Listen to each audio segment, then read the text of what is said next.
Welcome to the first episode of the Amiga Show. Coming up, we go back to July 1985 and the launch of the Amiga, and I try a hand at painting Debbie Harry. We look at the launch issue of Amiga's first dedicated magazine. I play an old game and a newer title. So embrace your inner composite video child. Welcome to the Amiga Show.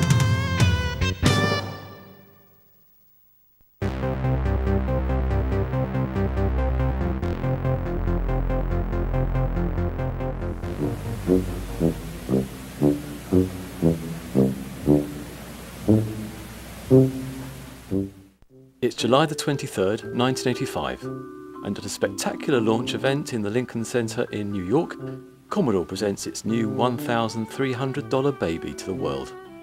Developers, engineers, and the world's press attend a presentation that will become a showcase of the machine, being every bit the Apple-like presentation we see today. Live demonstrations of speech synthesis, processing power, animation performance, and colourful high-res images were displayed, as well as its multitasking abilities. There was no other system to even come close to this machine at this point, in any price bracket. Even so, PC emulation was also important. Lotus 123. I apologize for the delay, but it takes exactly as long to load 123 on an Amiga computer as it takes on an IBM PC. Our resident Amiga artist, Jack Hager, to sit in with him. Are you ready to paint me? Yeah. But the main event was surely Andy Warhol painting Debbie Harry live on stage with an Amiga. You found it to be very spontaneous here. Yeah, it's great. It's such a great thing. Capturing a video grab of Debbie Harry and using an early paint program that was to become Graphicraft, he produced this iconic image. And look, the flood fill worked perfectly. What looked like a cool publicity stunt was anything but. Andy Warhol was a huge Amiga fan, and this being some of the tools that he regularly used. You can check some of his work at warhol.org. So, let's play along at home. Yeah, you'll need something like this, a video digitizer. You may have seen ads like this in later magazines, this being Rombo's VideoAmiga. Now, I have a VideoAmiga 12, as shown by our lovely hand model here. This is a much later device, but it should do the job. The box shows potential images you could capture, like a hard-up Mario, or a 90s girl chewing a shoelace. You gotta love a 90s girl chewing a shoelace.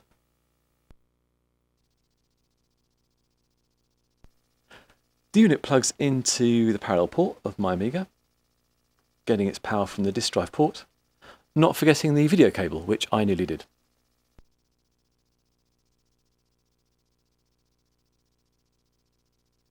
Then all that's left to do is get my arm in front of the camera and we're good to go. So let's boot this from floppy.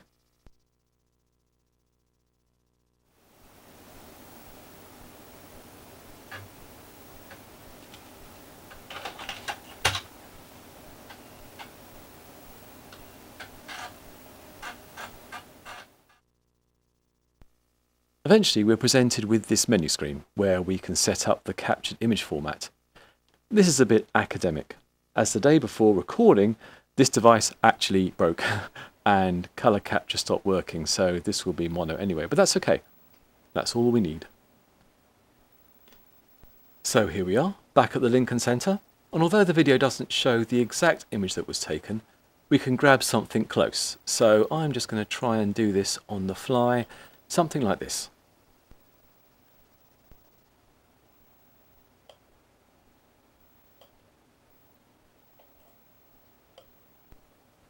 Now this program has some image processing options, but for now we'll just save it out. And we'll use this. This is Graphicraft, the close to launch Amiga Paint program. Oddly, the code was sold to a company that would become Aegis for their Aegis Images software. To add to the confusion, the two were sold independently at the same time, but the package is nicely put together and similar in style to Textcraft and Musicraft that were also launched with the machine by Commodore. Maybe we'll look at those another time. The only reason why I want to show you this is the awesome Workbench 1.1 trash can. As you can see, this is the German version.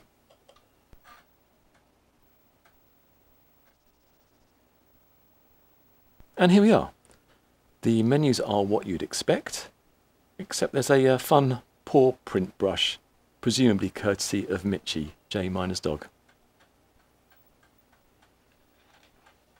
So we have a fairly rudimentary file requester, which I could not even get to display the contents of the directory, so I'll just type in the name of the file I saved.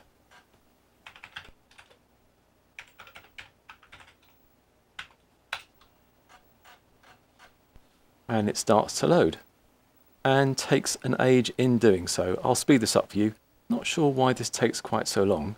Anyway, I'll start to clean up the image and raise this colour a little so you can see the menus.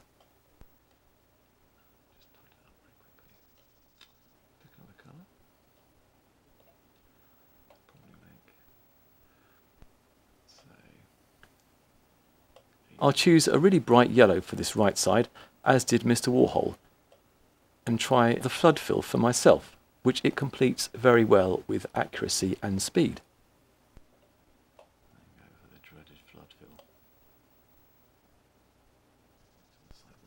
I'll then go for turquoise on the left.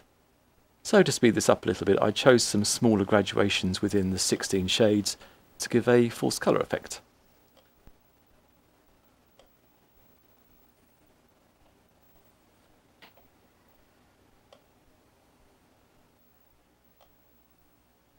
And I'm pretty happy with that. Is it as good as that soup can painting wonder could do? Well, no, not quite. Still, it's fun to play around with. Now, Graphicraft came with a number of images on the disc, produced by some of Commodore's Amiga in-house graphic artists. Let's take a look as we wander around the gallery.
There was plenty of press interest in the new Amiga. Here's J Miner, the father of the Amiga as he was dubbed. Already an industry veteran, having worked on the Atari VCS and Atari 8-bits, this was the dawn of his 16-bit home machine. This article in InfoWorld of August 5th, July 1985 expresses reserved excitement for the new machine, explaining that large chains in the US were not interested in stocking it. However, in this very forward-thinking piece by Scott Mace, he suggests whilst Interlace broadcast video was innovative, it had unproven application, and that a maximum resolution of 640 by 400 pixels limited its use in design studios. It would be many years before that was remedied, Interlace flicker limiting the appeal of the machine in certain areas. However, he goes on to applaud the machine's design. Industry agrees on one thing: the Amiga was designed properly, seeing away with the closed architecture of other systems. At around this sort of time, the first issue of Amiga World was published to coincide with the 1000's launch. There are some great ads here, all sorts of sexy beige boxes looking all 80s. Much of the issue is given over to the impressive colour graphics of the new machine. An article featuring work of Jack Hager, who we saw at the beginning, really impresses. These works in print really impressed at the time. The leap in computer graphics for a home machine can't be overstated.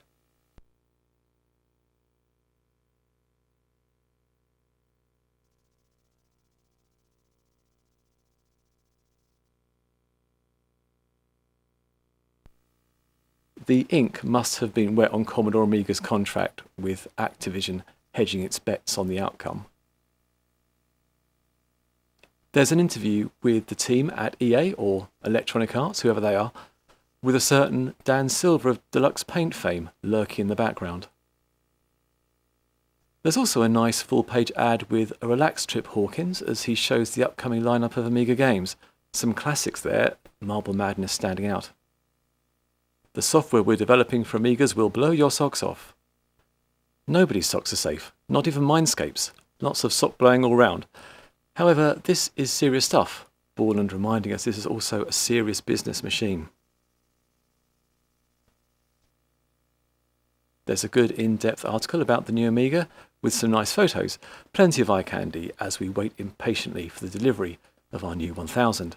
Delays in manufacture and distribution meant low availability before Christmas, so maybe the future is not quite here. Just yet.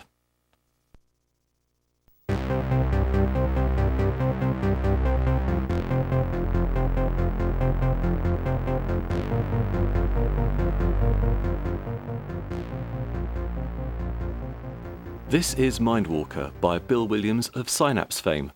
The veteran Atari 8-bit coder responsible for Neuromancer and Alley Cat finds himself at home here with his debut Amiga title. In fact, Mindwalker was amongst the first Amiga games commercially published, although not necessarily the first, hitting the shelves in early '86. This Commodore published title sees you navigating and doing battle in the greatest of all puzzles, the mind. At which point we should jump into the manual, as this needs some explaining. The manual keeps the visual style of early Commodore releases such as Graphicraft, and is filled with evocative illustrations for each level, plus some nice drawings of the enemies and pickups that you'll find along the way. The manual is written in an idiosyncratic style with plenty of pathos and philosophy. However, on first read it's a little hard to work out what to do, so here's a rough guide. Playing one of any 4 characters, you must trace a path of coherent thought, journey to the brain, making your way through neural pathways, then diving into the subconscious to become whole again with the aid of a psychiatrist. That's right, this game is bonkers. But it's also brilliant. Right, enough stalling, let's dive into the game. When we first start up, we're presented with an animated ham title screen, that innovative display mode which allowed all of the Amiga's 4096 colours on screen at once. Looks like Bill already seems to know what he's doing with this new machine. This slider at the top adjusts difficulty, and we're keeping it well and truly to the left. The game can be saved or restored here.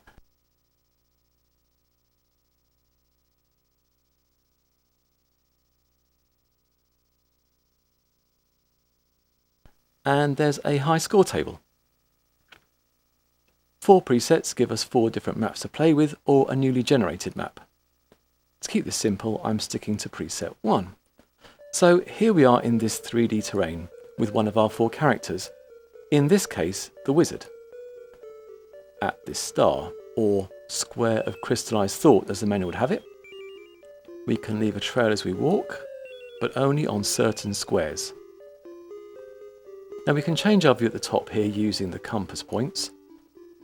There's our number of lives remaining at the top, and a map.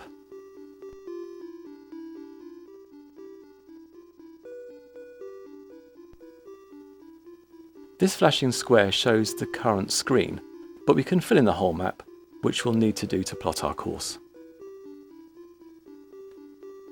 So there's our current screen, and the flashing square is our destination.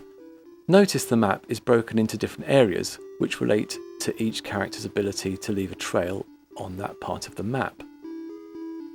Whether it's the wizard, human, spriggan, or nymph, who is able to leave a trail over water. We can switch between characters by use of these pyramids, which are dotted around the map, sometimes in tricky locations. So here's our path we've made so far.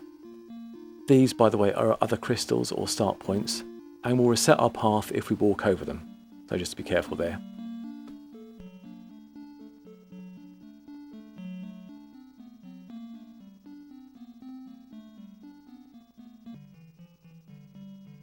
As we start our journey, we are bombarded by bad thoughts with their nihilism beams, which you can destroy using your fractal ray.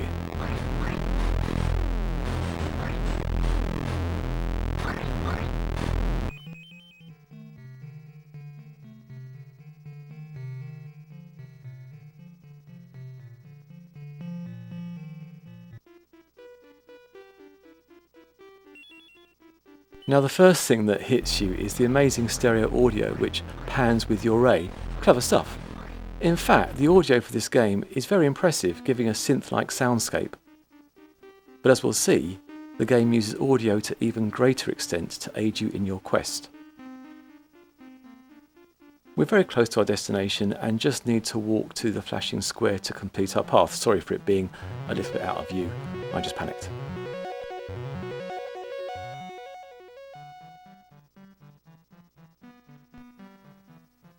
At this point we're now presented by a number of tubes to fall down.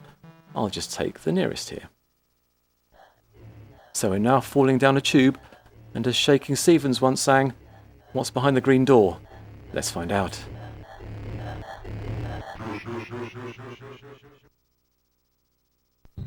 In this case, it's the brain. We're armed with a reflector to control viruses, which will attack our strength. We're on our quest for a shard of sanity, aided by an increasing tempo depending on whether we are hot or cold to its location. We now make it back, avoiding firing neurons from the wall, which will fry us.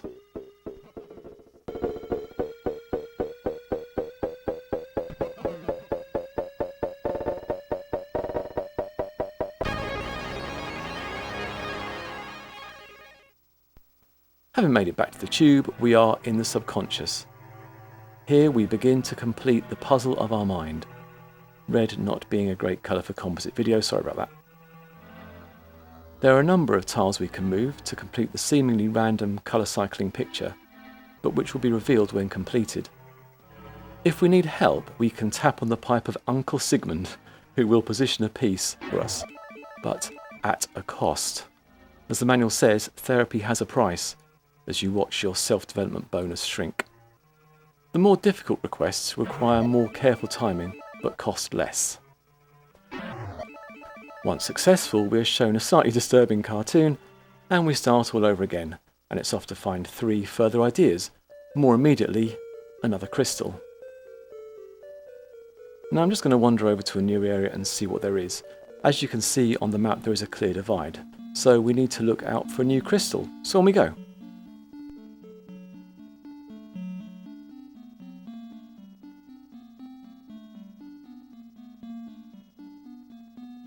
As the terrain has changed, so we'll need to. In this case, a Spriggan will be our character, which can also leave a trail on suspended sections. The game now gets quite a bit tougher, including these skull-like baddies or existentialist death masks, which you have no defence over. There are now traps, which can only be overcome by getting to a tower, not as easy as it sounds, as I am clearly demonstrating. Again, nice use of colour and Amiga trickery on losing a character's life. Additional help is given by a power-up. Collecting E = mc² will give you a spectacular weapon, slowing down time and allowing easy destruction of enemies, as well as great sound. I was really impressed with this.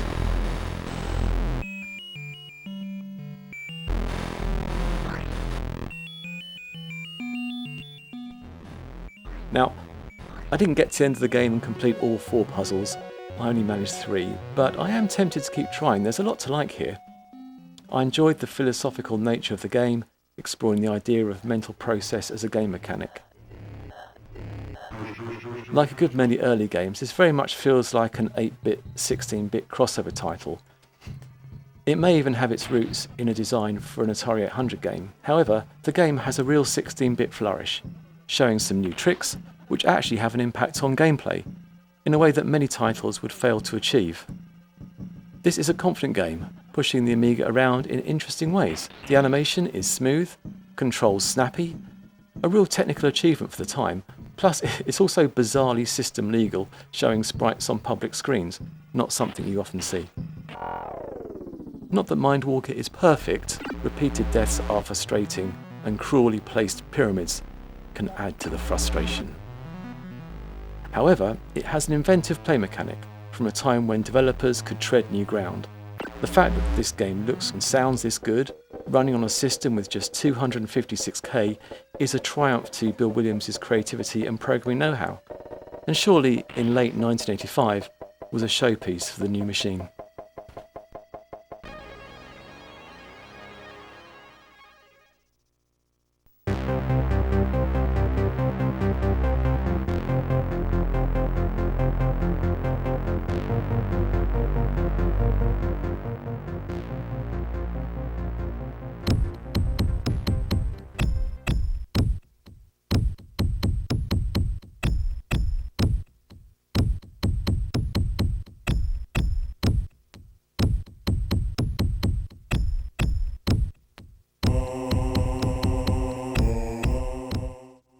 This is Airmail by Irongate Studios, aka JoJo 73, with music by Ricardo Vieira.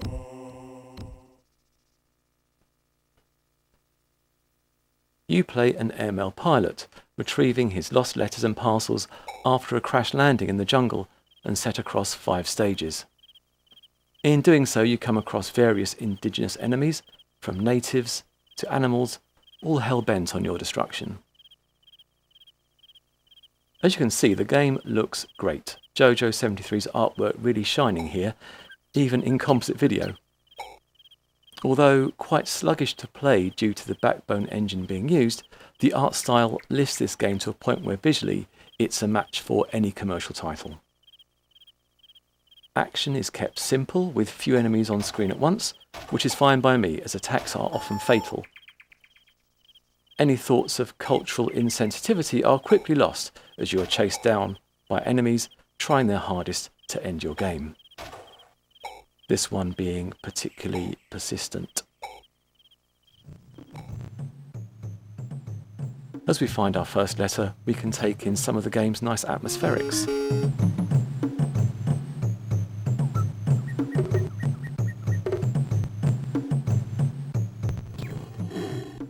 Stand in slack-jawed amazement as our hero stands off against a lion and bravely defeats Piranha in the interests of picking up a parcel. If all this proves too much for you, you can just jump on the first boat home. However, having picked up all the items, you can move on to the next stage.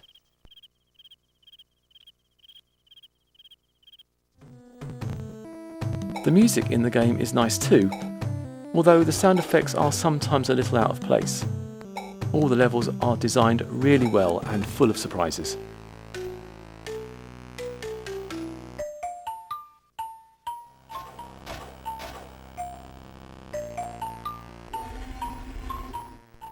The packaging in the physical release is also worth noting, all very nicely designed. Good to see cardboard rather than plastic being used for a new release too. You can email here for information on how to order. The author of the game at pains to point out the cost is just to cover materials. I especially like the bitten letter it came with, that's quite cool. The game is not without its faults. It's not always easy to see when you've been hit. It would be nice to have a tally of the items you've collected. And yes, the game requires a modestly accelerated machine to play, and even then, it's not exactly the smoothest ride. But you know what, it's fun to play, and clearly it's been a passion project for JoJo 73. Now, I won't spoil the end, but it's hilarious, and almost certainly worth the €1 for the download. And that's it for this episode. Any thoughts about the games featured, or any memories from the launch of the Amiga, or maybe anything that I've forgotten, you can get in contact and let me know via email, mail@theamigashow.com. We're on Twitter, or you can see progress via the show's Instagram account. This was a long time in coming, but thanks so much for watching. Hope to see you soon.